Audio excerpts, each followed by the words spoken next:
আমি রাক্ষস, আমি তোদেরকে আজকে খেয়ে ফেলবো। আরে বাবা এটা কি, পালাও পালাও পালাও এখান থেকে পালাও। আরে তুই কোথায় পালাচ্ছিস? দাঁড়া, আজকে তোকে আমি খেয়ে ফেলবো, দাঁড়া। ওরে আমার বন্ধুকে তো ধরে ফেলেছে, আমার বন্ধুকে তাড়াতাড়ি বাঁচাতে হবে। এই তো চুলটা কেটে নিয়ে আমার বন্ধুকে তাড়াতাড়ি ছাড়াই নিয়ে চলে আসি।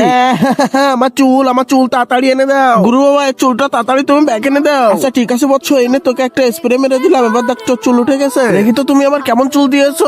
আরে এটা কি করছো? আরে বৎস দাঁড়াও দাঁড়াও, আমি এখনই ঠিক করে দিচ্ছি। এই দেখো আমি একটা রুলার নিয়ে আসছি, রুলার দিয়ে তোমার চুল টেনে টেনে তোমার চুল একদম নীল বানাই দিচ্ছি। আরে আরে এই তো এখন তো ঠিক হয়ে গেছে। কি হলো এটা, কি হলো? নাড়া দিলেই চুলটা পড়ে গেল কেন?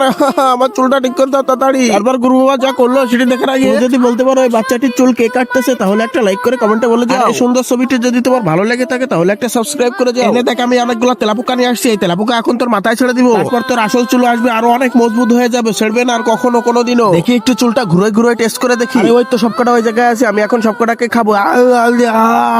দাঁড়া শালা রাক্ষসের বাচ্চা, আজকে আমি তোকে এই চুল দিয়ে বাড়োই বাড়োই বাড়োই বাড়োই একদম মেরে ফেলবো। আরে পালাও পালাও এখান থেকে পালাও।